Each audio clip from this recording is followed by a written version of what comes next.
जिगरे में सरकारों से सवाल पूछने का दम नहीं, बात देशभक्ति की करते हो। कोई सरकार, कोई पार्टी, देश नहीं जो उनकी भक्ति की जाए, कोई नेता भगवान नहीं जो उनकी पूजा की जाए। जो सच्चा राष्ट्रवाद होगा, जो सच्चा देशभक्त होगा, देश प्रेमी होगा, वो सरकारों से दो टूक सवाल पूछेगा। मेरे भाई बहनों, जैसे कि आप सभी सम्मानित भाई बहन जानते हैं कि आज 14 फरवरी है और 14 फरवरी 2019 को हमारे देश में एक बहुत बड़ा आतंकवादी हमला हुआ था पुलवामा में, जिसमें हमारे 40 जवानों ने एक झटके में अपनी जान गंवा दी थी।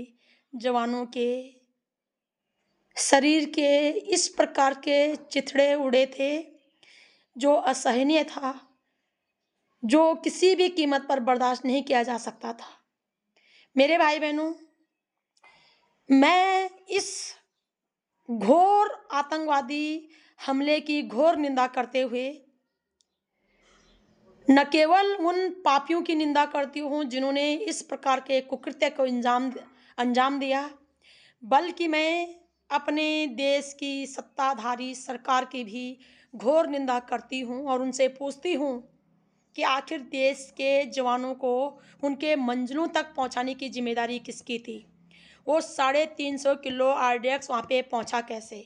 जब जवानों का इतना भारी भरकम काफिला जा रहा था, तब बाकी यातायात को रोका क्यों नहीं गया और सिर्फ एक ही कार वहाँ कैसे पहुंची? यदि यातायात जब जाते हैं तो लगातार यातायात की गाड़ियाँ जाती हैं, सिर्फ एक ही कार को क्यों जाने दिया? कुछ जयचंद कह रहे हैं कि आप राजनीति कर रहे हो। राजनीति मैं कर रही हूँ, जो मैं यह पूछ रही हूँ कि हमारे जवानों के साथ इस प्रकार की लापरवाही क्यों बरती गई। और जिस भाजपा पार्टी ने, देश के प्रधानमंत्री मोदी जी ने जवानों के नाम पे वोट मांगे, चिल्ला चिल्लाकर मंचों से कहा कि मेरे 18 साल के यूथ, इस बार का वोट आप पुलवामा में शहीद हुए जवानों के नाम मांग सकते हो क्या? ये ऑन रिकॉर्ड है।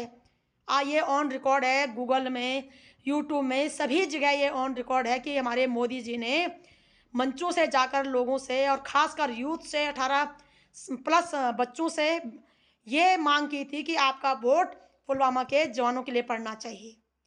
तो हमारा सवाल है कि जब हमारे प्रधानमंत्री जी ने पुलवामा के जवानों के नाम पे वोट तो मांग दिए, लेकिन देश को ये क्यों नहीं बताया कि देश के जवानों को हवाई यात्रा मुहैया क्यों नहीं कराई? देश के जवानों को मंजिलों तक क्यों नहीं पहुंचाया? वो 350 किलो आरडीएक्स कहाँ तक कैसे पहुंचा और किसने पहुंचाया? किसके रहमो करम पे पहुंचा? किसने मदद करी? जिसने मदद करी उसको कौन सी सज़ा सुना दी गई? कुछ जयचंद कह रहे हैं कि पाकिस्तान के आतंकवादी संगठन ने बोला जिम्मेदारी ले ली थी। उन पापियों ने तो अपने काले कारनामों की आतंकवादी हमला करने की जिम्मेदारी ले ली, लेकिन देश की सरकार अपनी नाकामी की जिम्मेदारी कब लेगी? देश की सरकार जवानों को सुरक्षित मंजिलों तक पहुंचाने की जिम्मेदारी कब लेगी? क्या इस देश के नेता आतंकवादियों से भी गए गुजरे हैं? आतंकवादी भी अपने काले कारनामों की जिम्मेदारी ले रहे हैं, लेकिन देश की सरकार अपने निकम्बेपन की, अपनी कायरता की, अपनी लापरवाही की, अपनी अनदेखी की, अपने अहंकार की जिम्मेदारी क्यों नहीं ले रही है? जवाबदेही तय क्यों नहीं कर रही है कि जवानों को एयरलिफ्ट क्यों नहीं किया गया? कुछ भाई कह रहे हैं कि ये मुमकिन नहीं हो सकता। बात मुमकिन और नामुमकिन की नहीं मेरे भाई, बात सुरक्षा की है, देश की सुरक्षा की। यदि देश के जवान ही सुरक्षित मंजिलों तक नहीं पहुंचेंगे तो फिर देश की सुरक्षा कैसे होगी? और तीसरा सवाल यह है कि देश के नेता तो पाकिस्तान से भी सुरक्षित घर लौट जाते हैं, बिन बुलाए मेहमान जब पाकिस्तान जाते हैं वहाँ से भी सुरक्षित घर लौट जाते हैं, तो इस देश के नागरिक और इस देश के जवान अपने ही देश में सुरक्षित क्यों नहीं हैं? यदि युद्ध पाकिस्तान और देश के बीच होता बॉर्डरों पे, तब इस प्रकार की घटनाएं होती तो एक बार समझ में आती कि युद्ध लड़ते लड़ते इस प्रकार के दुर्भाग्यपूर्ण घटना हो गई। लेकिन देश के जवान अपने ही देश के अंदर सुरक्षित नहीं है, तो ये सवाल निशान है। क्या यह देश सिर्फ जवानों का है, जवान ही कुर्बान हुए? ये देश सिर्फ नागरिकों का है, नागरिकों की जान ली जाए? ये देश नेताओं का नहीं? इस देश के नेता देश को अपना देश नहीं समझते हैं? ये आखिर इस देश के नेता देश की सेवा करते करते कब अपने प्राणों की बलि देंगे?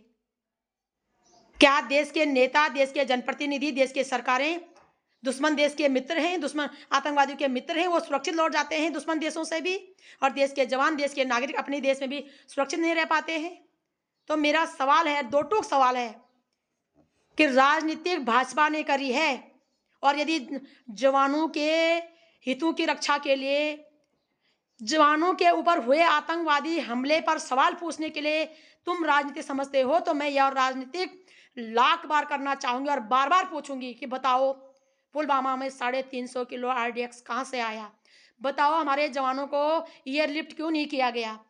बताओ एक बला इस दुष्ट बर्बर आतंकवादी ने जिम्मेदारी ली आतंकवादी हमले की, इस देश की सरकार ने अपनी नाकामी की जिम्मेदारी क्यों नहीं ली? इस देश की सरकार ने जवानों को सुरक्षित उनके मंजिलों तक पहुंचाने की जिम्मेदारी क्यों नहीं ली? जवानों को उनके मंजिलों तक सुरक्षित पहुंचाने की जिम्मेदारी कौन लेगा?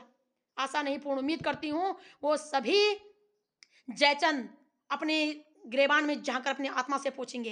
एक गद्दार भाई गद्दारी होगा जो कह रहा है कि आपका सरकार से सवाल पूछना जो है खतरनाक है, मेरा सवाल पूछना खतरनाक है। बेशर्मो, जरा अपनी अंतरात्मा में झांको। जो सच्चा देशभक्त होगा वो सवाल पूछेगा सरकारों से। सरकार देश नहीं है, सरकार भाजपा देश नहीं है जो भाजपा की जो अंधभक्ति की जाए, भाजपा की जो भक्ति की जाए। भाजपा या कोई भी पक्ष विपक्ष के नेता कोई भगवान नहीं जो उनकी पूजा की जाए, और इनके अपने सफाई में दिए गए जो बोल वो पत्थर की लकीर नहीं है जो उसे फॉलो किया जाए।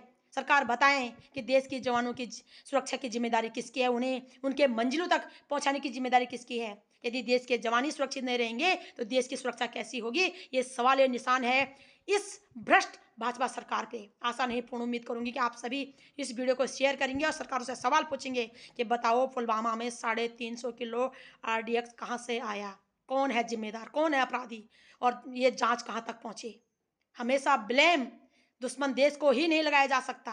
वो तो है ही दुश्मन, वो तो करेगा ही उठपटांग हरकतें, लेकिन देश के सरकारें, देश के नेता, देश के जनप्रतिनिधि देश के प्रति अपनी वफा बताएं, अपनी जिम्मेदारी तय करें। हम सुनना चाहते हैं, हम जानना चाहते हैं। आशा नहीं, पूर्ण उम्मीद करूंगी कि सभी लोग जागरूक होंगे एज द नागरिक होने के नाते, एक देश प्रेमी होने के नाते। देशभक्ति का अर्थ भाजपा की चमचागिरी करना, मोदी जी की अंधभक्ति करना नहीं है।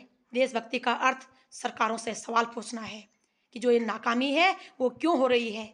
यदि कोई धूर्त बर्बर आतंकवादी भी जिम्मेदारी ले रहे हैं आतंकवादी हमले की, तो सरकारें अपनी नाकामी की, अपनी जिम्मेदारी की, अपने जवानों की सुरक्षा की जिम्मेदारी क्यों नहीं ले रहे हैं? ये सवाल है साथियों।